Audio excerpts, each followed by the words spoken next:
పెళ్ళైనా పండగైనా వేడుక ఏదైనా పట్టుచీరల ప్రత్యేక వేదిక వారాహి సిల్క్స్. సుమన్ టీవీ ప్రేక్షకులకు నమస్కారం. సింహరాశి వారికి ఆగస్టు 6 నుంచి 15వ తారీఖు వరకు ఎలా ఉండబోతుంది వివరణ, అలాగే పాటించాల్సిన పరిహారాలు, అలాగే సూర్యగ్రహణం వస్తుంది ఆగస్టు 12న. సింహరాశి వారిపై సూర్యగ్రహణ ప్రభావం ఎలా ఉండబోతుంది ఈ వివరణ తెలియజేయడానికి ప్రస్తుతం మనతో పాటు ఉన్నారు ప్రముఖ జ్యోతిష్యులు బ్రహ్మశ్రీ నందిబట్ల గురుగారు. వారితో మాట్లాడతాం. గురుగారు నమస్కారం. గురుగారు, వాగర్థావివ సంపృక్తౌ వాగర్థ ప్రతిపత్తయే జగతః పితరౌ వందే పార్వతీ పరమేశ్వరౌ. ఆదిత్యాయ చ సోమాయ మంగళాయ బుధాయ చ గురు శుక్ర శనిభ్యశ్చరాహవే కేతవే నమః. శృంగేరి జగద్గురు పీఠాధిపతులకి, కంచి పీఠాధిపతులకి నమస్కారములు తెలియచేసుకుంటూ కార్యక్రమాన్ని ప్రారంభిద్దాం. గురుగారు, మరి సింహరాశి వారికి ఆగస్టు 6 నుంచి 15వ తారీఖు వరకు ఎలా ఉండబోతుంది గురుగారు? గమనించుకున్నట్లయితే సింహరాశిలో జన్మించినటువంటి వారికి ప్రధానంగా ఇప్పుడు ఎవరైతే ఉద్యోగస్తులు ఉన్నారో ఉన్న ఉద్యోగంలోనే కంటిన్యూ చేయడం చాలా మంచిది. ఆల్రెడీ నిరుద్యోగస్తులు ఉంటారు కదమ్మా, ఇంకా 2-3 నెలలు పట్టవచ్చు అనుకున్న ఉద్యోగం లభించడానికి. కాబట్టి ఇప్పుడు ఏ ఉద్యోగం వస్తే చిన్నతనం భావించకుండా ఉద్యోగంలో జాయిన్ అయిపోయి కంటిన్యూ అవుతే మంచి జరుగుతుంది. వృధా కాలయాపన, టైం వేస్ట్ కాకుండా, ఐడియల్గా ఉండకుండా అది చెప్పవచ్చు. ఇక ప్రధానంగా వృత్తి వ్యాపారాల్లో ఉన్నటువంటి వాళ్ళు ఎవరైతే ఉంటారో ఎక్స్టెన్షన్ చేయడం కానీ, పెట్టుబడులు పెట్టడం కానీ ఇవి ఏవి చేయకుండా ఉన్న దాంతో సంతృప్తిగా ముందుకు సాగితే మంచిదమ్మా.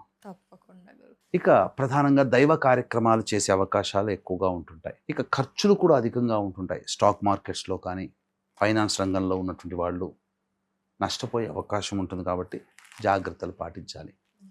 ఇక అన్నిటికంటే ప్రధానమైనటువంటిది బుద్ధి ఆలోచనతో చేసే పనులు ఉంటాయి కదా, వృత్తి వ్యాపార ఉద్యోగాలు, జాగ్రత్తగా ఉండాలి. అంటే ఎగ్జాంపుల్గా సాఫ్ట్వేర్ రంగం చెప్పవచ్చు. ఏ ప్రయత్నంలో అయినా కానీ అనుకున్నదిగా సాధించలేకపోవడం వల్ల మనస్సు చంచలంగా, మనస్సు బాధగా ఉంటుంది. కాబట్టి అటువంటి వాటికి అవకాశం ఇవ్వకుండా జాగ్రత్తగా ఉంటే మంచిదమ్మా. ప్రధానంగా ఇవి చెప్పవచ్చు. ఇక కుజగ్రహ సంచారం చాలా అనుకూలంగా ఉండబోతుంది. భూ సంబంధమైన లాభాలు, కోర్టు సంబంధమైన వ్యవహారాలు, శత్రువులపై విజయం, ఇవన్నీ సంప్రాప్తం అవుతాయి. అన్ని విధాలుగా కుజగ్రహ సంచారం మాత్రం అనుకూలంగా ఉంటుంది. తల్లిగారిని సందర్శించడం కానీ, లేదా తల్లి తరపు బంధువులతో కలవడం కానీ జరుగుతుంది. నూతన వాహన కొనుగోలు, గృహ మార్పు, గృహ కొనుగోలుకి సూచన ఈ యొక్క సింహరాశిలో జన్మించినటువంటి వారికి ఉండబోతుంది. అయితే గ్రహాలు అనుకూలంగా లేకపోయినా వీళ్ళకు ఉన్నటువంటి గొప్పతనం ఏంటంటే సంతోషంగా ఉండగలుగుతారు, సంతృప్తిని పొందగలుగుతారు. ఇది చాలా చక్కగా ఉండేటువంటిది. అయితే అష్టమ శని ప్రభావం అనేటువంటిది చాలామంది అనుకుంటుంటారు. కానీ వక్రీకరించినటువంటి కారణం చేత కొంత మళ్ళీ గతంలో వివాహ సంబంధాలు నిశ్చయం చేసుకుందాం అనుకుని ఆపి ఉంటారు వితేళ్ళలో. మళ్ళీ ఆ సంబంధాల కోసం వెళ్ళే అవకాశం ఉంటుంది. వివాహం కానీ అబ్బాయిలకి అమ్మాయిలకి, లేదా గతంలో ఒక ప్రపోజల్స్ వస్తాయి, వీళ్ళతో కలిసి మనం వ్యాపారం కానీ వ్యవహారం కానీ చేద్దాం, పక్కకు పెట్టుంటారు. మళ్ళీ వీళ్ళతో కలిసి చేసేటువంటి అవకాశాలు ఉంటాయి. అంటే ఈ యొక్క శని వక్రీకరించినటువంటి ప్రభావం వలన చాలా మటుకు ఏంటంటే గతంలో చేసినటువంటి ఆపేసినటువంటి పనులని మళ్ళీ తిరిగి పునఃప్రారంభించే అవకాశాలు అని చెప్పవచ్చు. ఆరోగ్యం పట్ల శ్రద్ధ వహించాలి, ఇది ప్రధానంగా. ఇక వివాహం కాని అబ్బాయిలకి అమ్మాయిలకి సంబంధాలు కుదిరే అవకాశం ఉంటుంది. విలువైన వస్తువులు, దుస్తులు, ఆభరణాలు కొనుగోలు చేస్తారు. కుటుంబ సౌఖ్యం ఉంటుంది. దాంపత్యపరంగా ఆనందంగా ఉంటారు. భాగస్వామ్య వ్యాపారస్తులు చక్కగా కలిసిపోతారు. విద్యార్థులు బాగా కష్టపడితే తప్ప ఫలితం లభించలేనటువంటిది, ఇది చెప్పవచ్చు. ఇక విదేశీయానానికి అనుకూలంగా ఉండేటువంటి సమయంగా చెప్పవచ్చు. పెట్టుబడుల విషయంలో మాత్రం జాగ్రత్తగా ఉండాలి. పెట్టుబడులు పెట్టకూడదు, అప్పు ఇవ్వడం గురుగారు అట్లాంటివి. సూర్యగ్రహణ ప్రభావం గురుగారు సింహరాశి వారిపై ఉంటుందా? అంటే గ్రహణం మనకు కనిపించదు. కనిపించిన గ్రహణానికి ఆచారాలు, నియమాలు ఏం పాటించాల్సిన అవసరం లేదు. కానీ ప్రపంచవ్యాప్తంగా కర్కాటక రాశి ఆశ్లేష నక్షత్రంలో ఏర్పడుతున్నటువంటి కారణం చేత ఈ యొక్క సూర్యగ్రహణ ప్రభావం సింహరాశి వారి మీద ఎలా ఉంటుంది?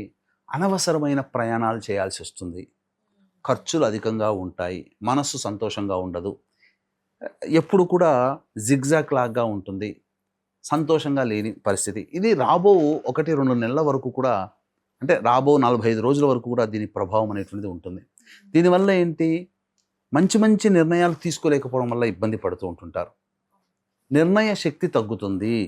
ఇది దీని ప్రభావంలో. అందుకని దీన్ని దృష్టిలో పెట్టుకుని మేష, మిథున, కర్కాటక, సింహ, తుల, వృశ్చిక, ధనస్సు, మకర, మీన రాశిలో జన్మించినటువంటి వారికి ఈ గ్రహణ దోష ప్రభావం ఉంది కాబట్టి కుక్కి సుబ్రహ్మణ్య క్షేత్రములో 12వ తారీఖు గ్రహణం ఉండేటువంటి 12వ తారీఖు రోజున ఈ యొక్క చెప్పిన రాశిలో జన్మించిన వారికి గ్రహణ దోష నివారణ, ఎలాగో కుక్కికి వెళ్తున్నాం కాబట్టి కాలసర్పదోష నివారణ, కుజదోష నివారణ, సంతాన సమస్యలకి, వివాహ సమస్యలకి సంబంధించి, అలాగే అనారోగ్య సమస్యలకి, సొంత ఇంటి కళ నెరవేరడం కోసం, కోర్టు సమస్యలకి, మరియు శని వక్రీకరించిన కారణం చేత 12 రాశుల వారికి కూడా ఇబ్బందికర పరిస్థితులు కాబట్టి ఈ యొక్క సంబంధించినటువంటి శని దోష నివారణ పూజల హోమాలు జరిపించి పూజ చేసిన కరుంగలి మాల ఇవ్వడం జరుగుతుంది.